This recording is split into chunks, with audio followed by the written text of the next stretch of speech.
Welcome back to the JB podcast. Today is the start of the NFL season, which means we're going to go into our outlook of how each team is going to perform this year.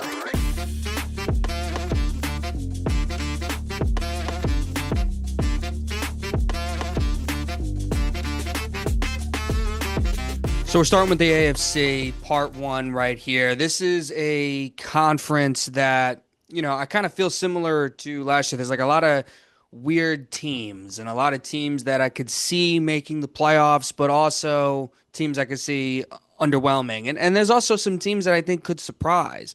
And we're gonna get into it right now and talking about it, starting with the Bills. The Buffalo Bills, in my opinion, have the chance to be the best team in football. 14-3 is where I have them this year. They went 13-4 last year. Josh Allen, MVP last season. I expect him to come out blazing again. This team, I think they feel super close. And, with Allen having a case of being the best quarterback in football, although Mahomes will have something to say, Lamar Jackson will have something to say. Guys, of course, have something to say about that.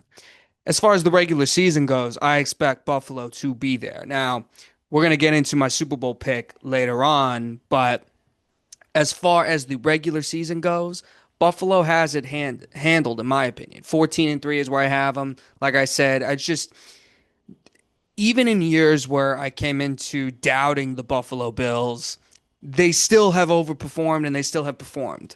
Whether I had questions with the coach, whether I had questions with their defense, whether I had questions with lack of weapons, they've always seemed to be consistent, which is why I have them still. And like I said, they were this close to beating Kansas City, as each year they are pretty much. I believe they feel they are very close in getting to a Super Bowl and possibly bringing one home. I know a lot of people have them going to the Super Bowl. You'll see what my pick is there. But as far as regular season performance, Buffalo, in my opinion, I like leading the AFC for the best record in the AFC and, in my opinion, also the best record in football. Coming up next, Baltimore Ravens. Now, similar vibe to Buffalo. Regular season consistency, elite quarterback. Argument could be made from his fans and his standpoint. What he would say is that he probably feels he's the best quarterback in football. And the thing is with the Baltimore Ravens, I have them at 13-4.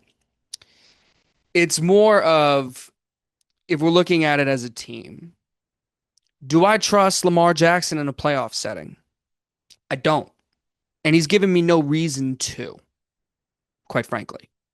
And as much as Josh Allen has come up short in playoff moments, it mostly isn't due to his fault at all whatsoever. I've seen Lamar Jackson's play significantly decline in postseason play. Now, that's not to say he can't perform in the playoffs or the narrative's been written on him and it's set in stone. He has the ability to change that. But for now, I'm going to look at them similar to Buffalo as a team-wise, regular season consistency. But as far as in the postseason, they're going to contend. They're going to be a name out there. But I can't trust them. I can't trust the reputation and playoff history of Lamar Jackson yet. He's going to have to prove me wrong. Coming up third, I have the Kansas City Chiefs. Now, I may sound hypocritical here because this is a team that went 15-2 last year. Patrick Mahomes didn't have his best season. Came fifth in MVP voting, we know that. The case for Patrick Mahomes not having that great season last year, but still being the best quarterback in football, the most clutch quarterback in football, as he was, is last year it just seemed like Kansas City was just trying to get there and going through the motions at times in the regular season. And at the end of the day, they still went 15-2. So why do I have them at 12-5 here? Well, perhaps I just had a bad taste in my mouth from the Super Bowl. Maybe that's a wake-up call. Maybe that motivates them to take the regular season seriously again. And like I said, it felt like they weren't even taking the game seriously too much last year, and they went 15-2. So what do I expect from Kansas City this year? I have them at 12-5. Doesn't really particularly make sense. But just looking through their schedule, that's just where I had them. Um, I still believe Mahomes is the best quarterback in football. I know I said Josh Allen was MVP last year. Case could be argued he's the best quarterback in football regular season wise. But when it comes down to the final 2 minutes of the game, there's nobody I want with the ball more than Patrick Mahomes. And considering Andy Reid and Mahomes, that tandem just is look at the reputation there. This is probably going to be Travis Kelce's last year, especially getting engaged to Taylor Swift. Congrats to him. But this is a situation where I worry a bit about their offensive line, and if that hinders Mahomes' performance, it wouldn't shock me. However, they're still going to be there. Some people have the Broncos winning this division. I just can't get there with Bo Nix. I just can't. I can't take a Bo Nix Broncos team despite the talent on the defensive end, despite, how different and exciting it may be. I'm still going boring, and I'm still going with reliability, and that's Patrick Mahomes, Andy Reid, and the Kansas City Chiefs. I don't think the suspension from Rashee Rice at the beginning of the season will hinder them too much. I still think they'll be fine, but we'll see. We'll see what happens. Next, Houston Texans. Now, the problem with the Texans is kind of what I've had the last year as well. They play in a crap division. They kind of own that division. Not kind of, they do. It seems like they don't even need to play that well to win that division. And because of that, when it comes to the postseason, I typically don't take them seriously because they're the best team in an otherwise crappy division. Could they put up a fight against these teams? Sure. Although CJ Stroud was sacked a lot last year. And quite frankly, he was the second most sacked quarterback in football besides Caleb Williams. And so while that is concerning, CJ Stroud still led the team to 10 wins last year. And the Texans had a good season. But I'm going to have to see more, especially when it comes to postseason time, than, say, beating the Cleveland Browns a couple years ago. I need to see more from Houston when it comes to that. And that's why I'm afraid to have them go even more, maybe get to 11, 12 wins. Even though Stroud is a talent to invest in, I don't agree with putting Houston above the teams that I had mentioned prior. I just don't think they're there yet. And in order for them to prove that, they're going to have to prove it. So coming up next, I have the Denver Broncos. My main question mark with them is, can Bo Nix in his second year replicate the success he had last season? Last year, Denver was kind of a sneaky under the radar team. Some people believed in them, some people didn't. I was one who didn't at the beginning of the last season. And Bo Nix performed. And listen, he was an older rookie. We've seen quarterbacks in their sophomore slump have issues. However, he's got an elite defense. He's got an elite coach. And quite frankly, I just don't see an area how Denver gets worse than last season. I don't see it unless Nix falls off a complete and utter cliff. That's the only reason I see Denver taking a step back, is if Nix is just awful. Now, I have them at 11-6. I don't have them winning the division because they play in the same division as the Kansas City Chiefs. So if you're going to ask me, Denver Broncos, Kansas City Chiefs, you can be fun and frisky. I'm not saying it's impossible for Denver to win that division, but how can I pick against Kansas City and what they've done? So you can say it's a safe pick, but I'm still high on them. 11-6 is really good. They've added more talent to their defense, and on top of a defense that was already good last year. So with Sean Payton as the coach, like I said, my only question is if Bo Nix can repeat that success he had last season. Next team, New England Patriots. I have them at 10-7. This is basically a bet on Drake May and Vrabel. Mike Vrabel is the coach. That is the bet because this team went 4-13 last year. Did not have a good coaching situation. And it is clear that New England in the past few years has failed to draft and develop talent. A lot of that due to Belichick's later years in the front office. However, I like the Diggs acquisition. Trevion Henderson. Trevion Henderson is on my fantasy team. I am hoping he has a good season. And I think he's going to be really good. He looks to be awesome and had a good preseason. Looks to be a stud. So my assumption is with a fresh voice, especially with someone like Vrabel, former Patriot, Drake May, who I believe in the talent, better running game, soft kind of schedule. I think the Pats can get to 10-7. Do I see them as a threat necessarily? Not really. But getting to the playoffs is a big jump for them. But again, that's basically asking for a bet. It's a huge bet on May and Vrabel if they can get to 10 wins. We'll see. I mean, at the end of the day, Drake May did lose a lot of games as the Patriots quarterback last year. I don't think to fault of his own. He also was a rookie, but we're going to have to see more of May. It's plain simple that way. Next, the Cincinnati Bengals. I had a really tough time with this one because this is more of a bet on Burrow. I believe Joe Burrow is one of the elite quarterbacks in the NFL. He's up there with Lamar, Allen, Mahomes. This team went 9-8 last year. This team is basically, I have the same questions last year into this year, basically. Defense stinks. And they basically just have like they basically have Burrow and a couple weapons, and that's basically it. Are they going to block for Burrow? Burrow's injury history with a poor offensive line is not something that makes me optimistic.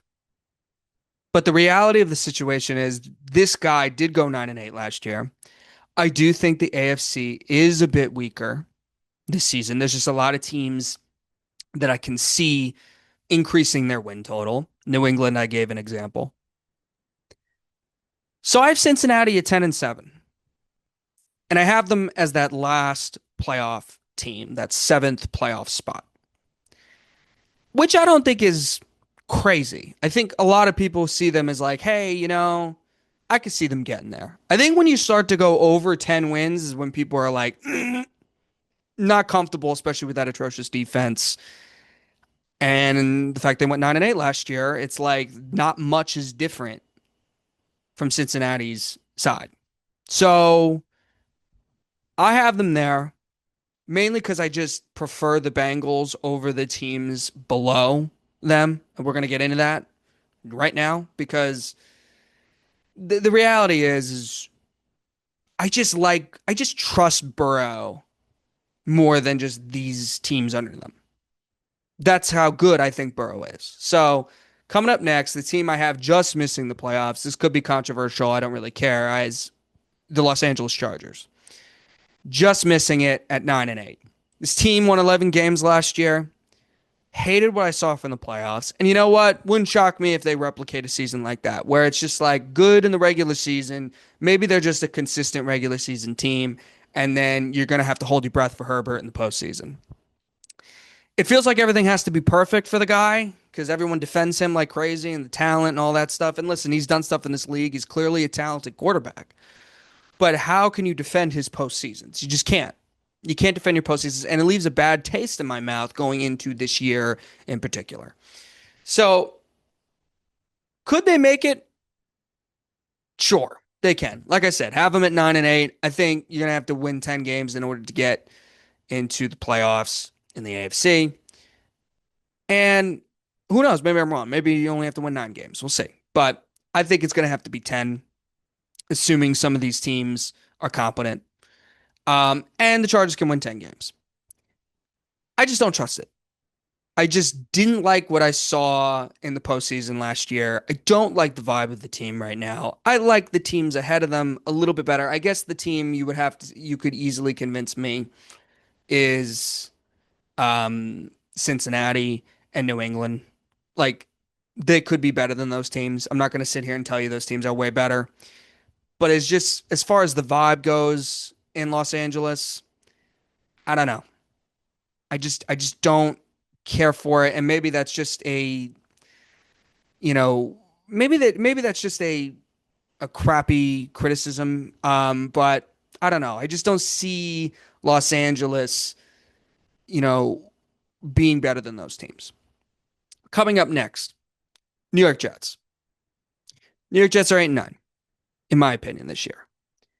Now, this is a team that won 7 games 2 years in a row with Zach Wilson as their primary quarterback option and Robert Saleh as their head coach, who was not a good head coach. You're replacing Saleh with Aaron Glenn, basically. I know Ulbrich closed the year last year, but probably the worst coaching situation in football was the New York Jets last season. You're replacing that with Aaron Glenn, who I think is going to be a good head coach. I've loved everything he has said so far. I love how he's holding these guys accountable. And you need that in order to get the stench of bad football that we've seen from the New York Jets in the last few years. Last decade. Last the entirety of football. Pretty much. You have to get rid of that stench. And Aaron Glenn, in my opinion, looks like the right hire. The defense, I think, is going to be significantly improved because if you look at their defense last year, a lot of talent, but once Saleh got fired, which that was Saleh's main priority, is his defense. His main skill, his best skill was defense. So Robert Saleh comes in and that was something you could rely on. Is like listen, his defense is going to be good. As soon as Saleh left, defense went haywire. Just stunk. And again, mainly due to coaching, in my opinion.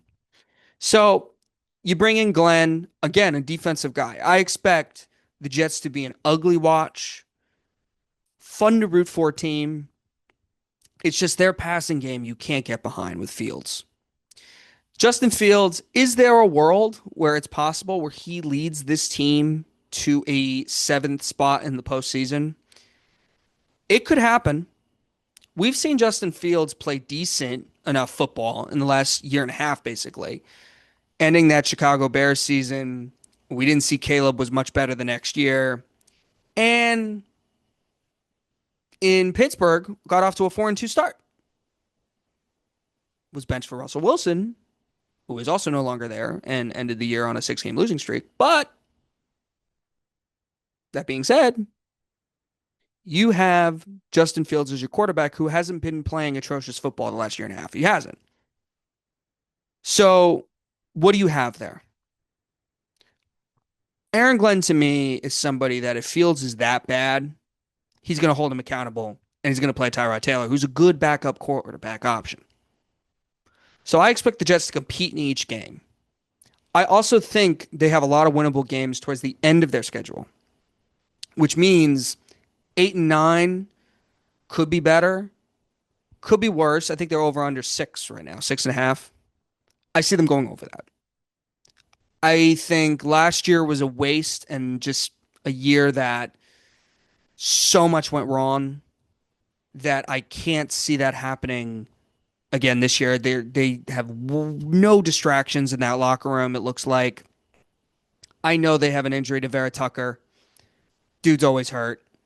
But the reality of the situation is I think the Jets are a little bit better. And you leave their season feeling much better about their direction going into the next year. Maybe they draft a quarterback. Maybe Fields isn't the answer, but Fields will at least help them be competitive. Even though his preseason, I know he dealt with the toe injury or the foot injury or whatever it was. he will be better, in my opinion. Like, I think it could be something as the year goes along, he could be better. So I'm banking on the Jets being a much improved team. I'm too much of a coward to put him in the playoffs, but I like what I've seen from them in regards to how they're resetting this organization. And we've seen this in years past where it looks like when a team hits such a enormous low, they usually rebound pretty quickly after that, more than people expect. So, not picking the Jets to make the playoffs this year, but they'll be much more improved. Next, I have the Pittsburgh Steelers, same record, 8-9. Now, is there a world where this team makes the playoffs again? Mike Tomlin's over 500 again. Aaron Rodgers is good in his last year, sticks it to the Jets. Age 41 season, gonna be, I think he's gonna be 42 at some point this year. Is that possible? Yeah. Am I gonna bet on it? No. I don't know how healthy Rodgers will be this year. To me, he looks like he's going to be afraid to get hit. And I think I'm just sick of the Steelers, maybe. Maybe that's maybe it. Obviously, they get DK Metcalf. Should help, for sure. They didn't want to deal with Pickens anymore. We'll see how he does in Dallas. Um, but if you ask me what's more likely, Pittsburgh winning 10 games and making a playoff spot, or going 8-9, Rodgers retires and Tomlin probably moves on, I would probably say the latter. That's just me. This team did not end the year off great at all last year. And that's concerning. And Russell Wilson, you know, maybe this is just me speaking as a Giants fan. Is he a massive upgrade from what you saw from Rodgers last year? Like is Rodgers a massive upgrade from Russell Wilson? I think he's an upgrade. Is he a massive upgrade?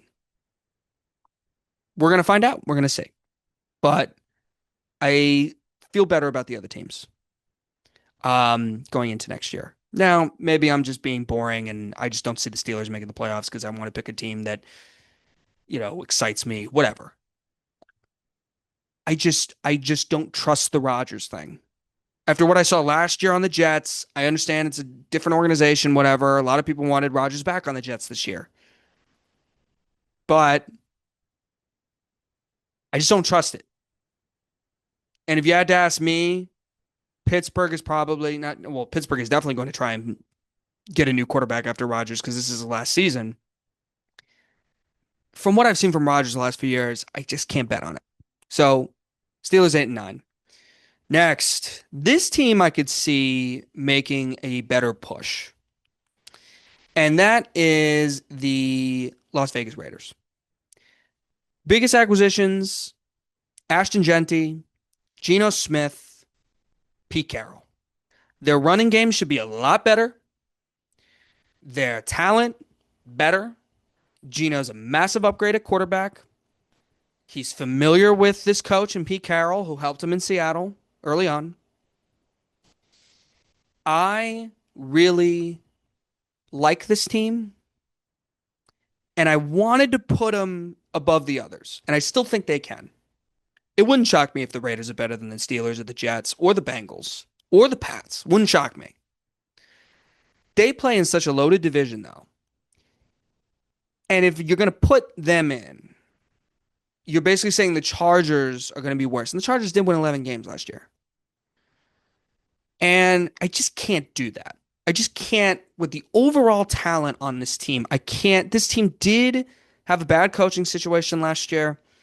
I get it. And Pete Carroll will help them improve that. Maybe 3 wins is too low. Maybe 3 wins is too low of an improvement. But I don't know. I have them at 7-10. It's a safe pick. Carroll gets 1 year, but Carroll's going to come there to win. And so I expect them to be a tough out each week. So Raiders are 7-10, but they could be better than that. I don't see them being worse than 7-10. I don't. Next, Jaguars 6-11. This is straight up of an example where I have to see it. I have to see Trevor Lawrence under the new coaching staff. I have to see what this new regime puts together, and I refuse to trust it. Last year was a year from hell for them. They were stupid. They were a dumb team. Trevor Lawrence had a nightmare year. Doug Peterson was out the door, it seemed like, after 4 weeks. Everything just looked awful, and everything looked like a disaster. This also was a team that, made the postseason not too long ago. And Trevor Lawrence is a guy that has played in a postseason game and won a postseason game. Now, Brandon Staley was the coach on the other team, and Justin Herbert was the quarterback on the other team who has not played well in postseason games. But it's something. Trevor Lawrence, at the end of the day, is still a number one pick and was a talent that everybody wanted at the time. I think it would be silly to give up on that. But this does feel like a crucial year for him because if under a new coaching staff, he can't get it together, if he's still super inaccurate, then I don't really know what you do here. Obviously, Travis Hunter will be exciting. It'll be interesting to see how they use him. But I have them going 2 games up from last year. And that's a safe bet. They could be better. Again, weak ass division here. Weak division. But they are a team that I can see making a little bit more of a jump, but I think the safe pick is to have them here at 6-11. Next, another team I have is 6-11. Similar reasons, the Tennessee Titans. You're assuming Cam Ward is so much better than Will Levis that he makes up 3 wins, opens up the field for his weapons. Everybody just feels much better about Cam Ward being there, And I think there's one thing we're going to see about Cam Ward is I think he's going to air the ball out. He's going to take chances, and I think you're going to see the confidence of Cam Ward is going to help Tennessee. I don't trust the coaching. I just don't trust the coaching. Brian Callahan, though, to be fair, did have Will Levis as his quarterback last year. So, although, you know, does that mean he's poor at developing a quarterback? I mean, we'll see. There are questions still, but there is talent on this Tennessee team. And I expect Calvin Ridley to have a much better season. Huge fantasy value if you were able to get him last year. He was on my fantasy team last year, and he was brutal because I just was playing with Will Levis as quarterback. So Tennessee won 3 games last year. I think they make a bit of a jump. They're hoping to make a jump, and so 6-11 seems fair, I think.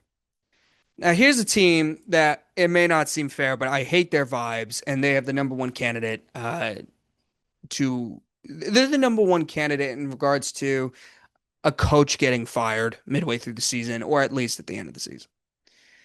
And that's the Miami Dolphins. I have them at 5-12. I don't trust Tua's health.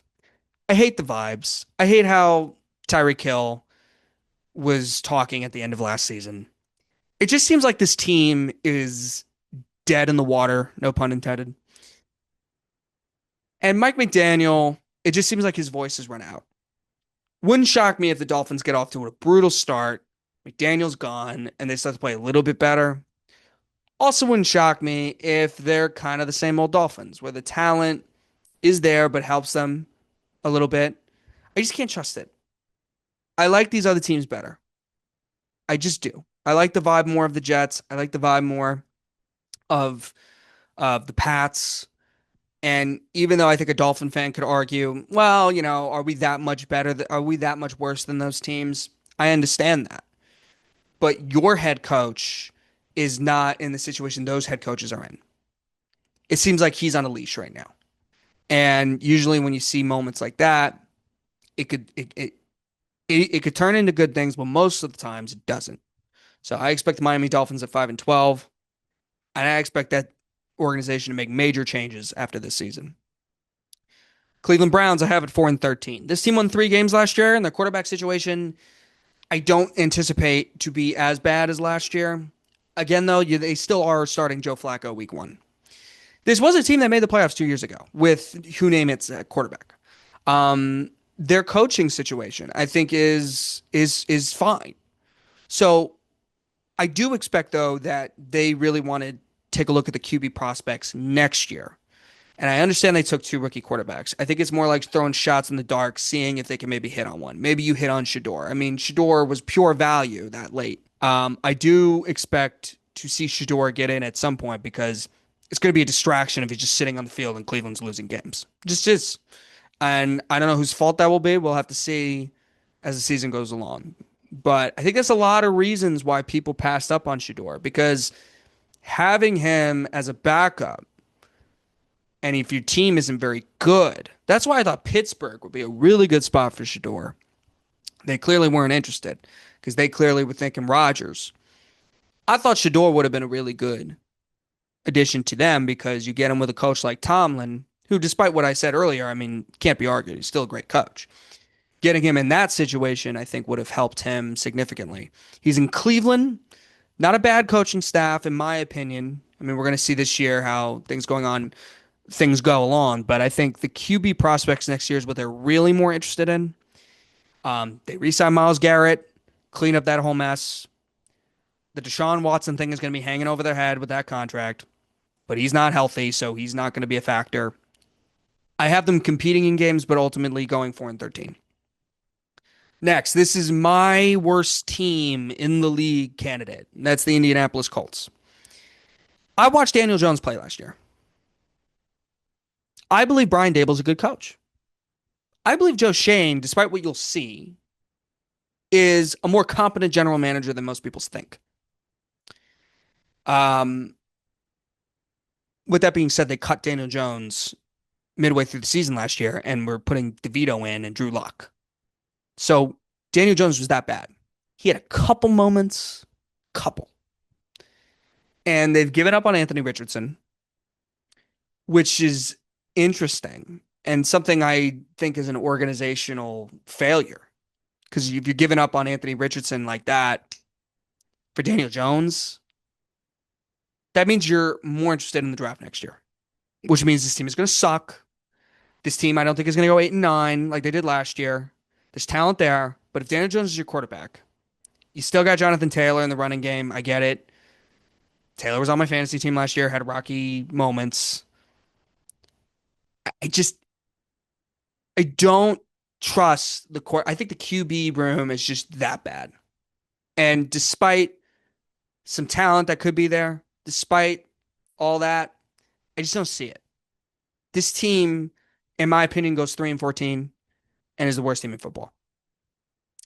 So that's the AFC. The 4 division winners being Buffalo, Baltimore, Kansas City, Houston, and then the 3 remaining playoff teams being the Denver Broncos, New England Patriots, and the Cincinnati Bengals. I feel pretty good about that. And we'll see what, obviously, injuries happen, things go into it. But now we're going to go with part 2. That's the NFC. So that's coming up next. We're going to go into the NFC and the outlooks for those teams.